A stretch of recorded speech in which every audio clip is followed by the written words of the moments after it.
Hello student, তোমরা যারা ক্যালকাটা ইউনিভার্সিটির আন্ডারে সেমিস্টার 4-এর ছাত্রছাত্রী আছো এবং তোমাদের রাষ্ট্রবিজ্ঞান সাবজেক্টে অনার্স আছে, তোমাদের জন্য আজকে ক্লাসটা খুবই গুরুত্বপূর্ণ। আজকে ক্লাসে তোমাদের ডিএসসিসি 5 পেপার থেকে একটি প্রশ্নের উত্তর নিয়ে আলোচনা করব। প্রশ্নটা কি আছে দেখো, ভারতের রাজনীতিতে জাতপাতের ভূমিকা আলোচনা করো। একটি মোস্ট ইম্পর্টেন্ট প্রশ্ন, যে প্রশ্নটা তোমাদের পরীক্ষায় 10 নম্বর বা 20 নম্বরে আসতে পারে। প্রশ্নের উত্তরটা তোমরা বুঝে নাও। ভারতের সংবিধানের মূল লক্ষ্য হল সামাজিক ন্যায় প্রতিষ্ঠা এবং প্রতিটি নাগরিকের জন্য সমান মর্যাদা অধিকার নিশ্চিত করা।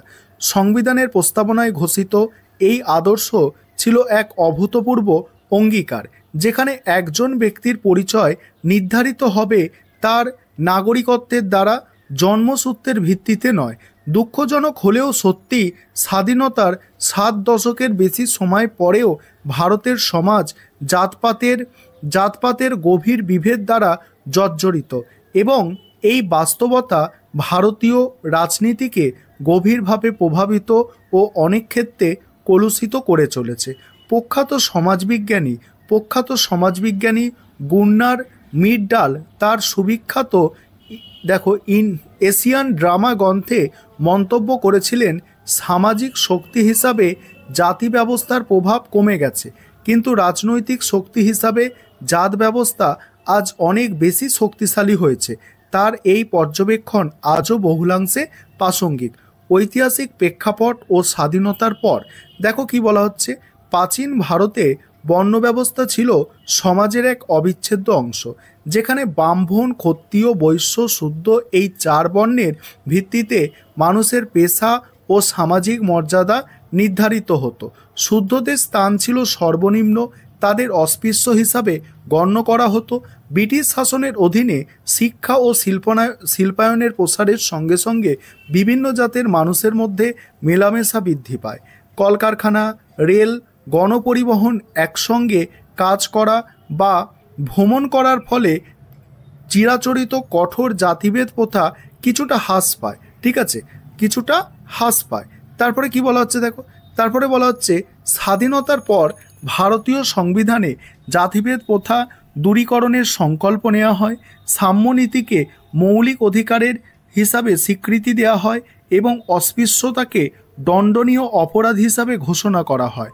জাতি, ধর্ম, বর্ণ, লিঙ্গ বা জন্মস্থানের ভিত্তিতে কোনো রকম বৈষম্য নিষিদ্ধ করা হয়। তার সত্ত্বেও বাস্তবে জাতিভেদের সম্পূর্ণ অবসান ঘটেনি। উচ্চবর্ণের সঙ্গে নিম্নবর্ণের মানুষের সম্পর্ক বহু ক্ষেত্রে আজ সংঘাতপূর্ণ। বহু ক্ষেত্রে কায়েমি স্বার্থসন্ন্যাসী গোষ্ঠী তাদের রাজনৈতিক ও অর্থনৈতিক উদ্দেশ্য চরিতার্থ করার জন্য বিভিন্ন জনগোষ্ঠীদের মধ্যে বিভেদ ও সংঘাত উস্কে দেয়। তারা যেন জাতপাতের সিঁড়ি বেয়ে ক্ষমতার শিখরে আরোহণ করতে চায়। মরিস জনস তার government and politics of India গ্রন্থে যথার্থই বলেছেন, এখন জাতির কাছে রাজনীতি এবং রাজনীতিতে জাতপাত অনেক বেশি গুরুত্বপূর্ণ হয়ে উঠেছে। পরের পয়েন্ট দেখো, রাজনীতিতে জাত ব্যবস্থার প্রাধান্যের কারণ। সমাজতাত্ত্বিক আর দেশাই, এন শ্রীনিবাস প্রমুখ ভারত তত্ত্ববিদরা ভারতের রাজনীতিতে জাতপাতের সক্রিয় ভূমিকার পেছনে কয়েকটি গুরুত্বপূর্ণ কারণ চিহ্নিত করেছেন। এবার কারণগুলো আলোচনা করব। তার আগে যে বিষয়টা তোমাদের বলার আছে, তোমাদের জন্য অনলাইন কোচিং ক্লাস চলছে। বহু ছাত্রছাত্রী অলরেডি অ্যাডমিশান নিয়ে নিয়েছে। তোমরা যদি কেউ পেড ব্যাচে অ্যাডমিশান নিতে ইচ্ছুক থাকো, তাহলে নিচে যে নম্বরটা দেখতে পাচ্ছ এই নম্বরে যোগাযোগ করে পেড ব্যাচে অ্যাডমিশান নিতে পারো। তোমাদের 4টে পেপারই কিন্তু করানো হয়।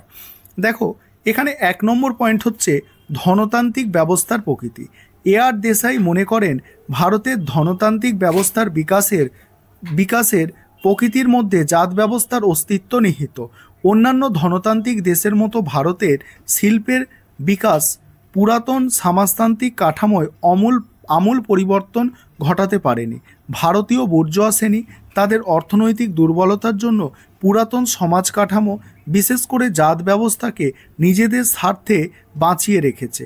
2 নম্বর পয়েন্ট কি বলা হচ্ছে দেখো, 2 নম্বর পয়েন্ট বলা হচ্ছে সংস্কৃতায়ন ও আত্মসচেতনতা। এখানে কি বলা হচ্ছে দেখো, অধ্যাপক শ্রীনিবাসন তার কাস্ট ইন মডার্ন ইন্ডিয়া গ্রন্থে সংস্কৃতায়নের ধারণার কথা বলেছেন। নিম্নবর্ণের জাতিগোষ্ঠীগুলি নিজেদের সামাজিক মর্যাদা বৃদ্ধির লক্ষ্যে উচ্চবর্ণের মানুষের আচার আচরণ রীতিনীতি গ্রহণ করতে শুরু করেছে। এই প্রক্রিয়ার ফলে তাদের মধ্যে আত্মসচেতনতা বৃদ্ধি পায় এবং তারা সামাজিক অর্থনৈতিক ও রাজনৈতিক ক্ষেত্রে নিজেদের অধিকার প্রতিষ্ঠায় অধিক আগ্রহী হয়। এই আত্মসচেতনতা প্রায়শই রাজনৈতিক সংহতি ও দাবি আদায়ের পথ খুলে দেয়। পরের পয়েন্ট হচ্ছে সর্বজনীন প্রাপ্তবয়স্কের ভোটাধিকার। অধ্যাপক শ্রীনিবাস আরও দেখিয়েছেন যে ভারতের সর্বজনীন প্রাপ্তবয়স্কের ভোটাধিকার প্রবর্তনের ফলে সাধারণ মানুষের হাতে ব্যাপক রাজনৈতিক ক্ষমতা এসে গেছে। জনসংখ্যার দিক থেকে সংখ্যাগরিষ্ঠ নিম্নবর্ণের ও অনগ্রসর শ্রেণীর মানুষেরা ভোটের মাধ্যমে তাদের শক্তি প্রদর্শন করতে শুরু করে। রাজনৈতিক দলগুলো এই বিশাল ভোট ব্যাংকের উপেক্ষা করতে পারে না, তাই তারা জাতিভিত্তিক মেরুকরণ বা সংহতির ওপর নির্ভর করে। এবারে পরের পয়েন্ট কি, ভারতীয় রাজনীতিতে জাতপাতের প্রভাব। এখানে কি বলা হচ্ছে দেখো, ভারতীয় রাজনীতিতে জাতপাতের প্রভাব বিভিন্ন স্তরে পরিলক্ষিত হয়। 1 নম্বর পয়েন্ট, নির্বাচনী রাজনীতি ও প্রার্থী মনোনয়ন। ভারতে নির্বাচনে জাতপাত একটি অত্যন্ত গুরুত্বপূর্ণ ফ্যাক্টর। রাজনৈতিক দলগুলি প্রায়শই কোনো নির্বাচনী কেন্দ্রের সংখ্যাগরিষ্ঠ বা প্রভাবশালী জাতির ভিত্তিতে প্রার্থী মনোনয়ন করেন। অনেক সময় নির্বাচনী লড়াই কার্যত বিভিন্ন জাতির মধ্যে লড়াইয়ে পরিণত হয়, যেমন হরিয়ানায় জাট ও আহির, মহারাষ্ট্রে ব্রাহ্মণ ও মারাঠা, বিহারের কায়স্থ রাজপুত এবং বিভিন্ন অনগ্রসর জাতিগোষ্ঠীর মধ্যে বিরোধ ও সংঘাত রাজনীতিকে ব্যাপকভাবে প্রভাবিত করে। তারপরে 2 নম্বর পয়েন্ট কি বলা হচ্ছে দেখো, জাতিভিত্তিক সংগঠন ও মোবিলাইজেশন। নিজেদের স্বার্থ রক্ষা ও রাজনৈতিক ক্ষমতা অর্জনের জন্য বিভিন্ন জাতিগোষ্ঠী নিজেদের সংগঠন গড়ে তুলেছে। রাজনৈতিক দল ও নেতারা প্রায়শই এই ধরনের সংগঠনকে মদত দেয় এবং তাদের সমর্থন আদায়ের চেষ্টা করে। বাবু জগজ্জীবন রাম দীর্ঘদিন ধরে তপশিলি জাতির নেতা হিসাবে ভারতীয় রাজনীতিতে প্রভাবশালী ছিলেন। বিশ্বনাথ প্রতাপ সিং মণ্ডল কমিশনের সুপারিশ কার্যকর করার মাধ্যমে অনগ্রসর শ্রেণীরকে সংহত করার চেষ্টা করেছিল, যা সংরক্ষণের পক্ষে ও বিপক্ষে তীব্র সংঘাতের জন্ম দিয়েছিল। তারপরে বলা হচ্ছে দেখো, রাজনৈতিক দলের প্রতি জাতিগত আনুগত্য। অনেক ক্ষেত্রে নির্দিষ্ট জাতিগোষ্ঠী বিশেষ কোনো রাজনৈতিক দলের প্রতি ঐতিহ্যগত বা কৌশলগত আনুগত্য দেখায়, যেমন অতীতে তামিলনাড়ুতে থেবর জাতি ফরওয়ার্ড ব্লক দলের প্রতি, অন্ধ্রপ্রদেশে রেড্ডিরা কংগ্রেসের প্রতি অনুগত ছিল। এই ধরনের আনুগত্য রাজনৈতিক দলগুলিকে নির্দিষ্ট অঞ্চলে শক্তিশালী হতে সাহায্য করে, কিন্তু একই সঙ্গে একটি জাতিভিত্তিক মেরুকরণকে উৎসাহিত করে। তারপরে কি বলা হচ্ছে দেখো, পরের পয়েন্ট হচ্ছে নীতি নির্ধারণের প্রভাব। জাতিভিত্তিক চাপ ও দাবি অনেক সময় সরকারি নীতি নির্ধারকেও প্রভাবিত করে, বিশেষ করে সংরক্ষণ নীতি, শিক্ষা ও চাকুরির সুযোগ এবং উন্নয়নমূলক প্রকল্প বন্টনের ক্ষেত্রে। এবারে শেষে মূল্যায়নে কি লিখবে, ভারতের রাজনীতিতে জাতপাতের প্রভাব গভীর ও বহুমাত্রিক। এর নেতিবাচক দিক হলো সামাজিক বিভেদ সৃষ্টি, সংঘাতের জন্ম দেওয়া, জাতীয় সংহতিকে দুর্বল করা। এটিকে অনেক সময় যোগ্যতার চেয়ে জাতিভিত্তিক তোষণকে গুরুত্ব দেয়। তবে অন্য দিক থেকে দেখলে রাজনীতি জাতকে ব্যবহার করে প্রান্তিক ও পিছিয়ে পড়া গোষ্ঠীগুলিকে সংগঠিত হওয়ায় এবং রাজনৈতিক প্রক্রিয়ায় অংশগ্রহণের সুযোগ করে দিয়েছে।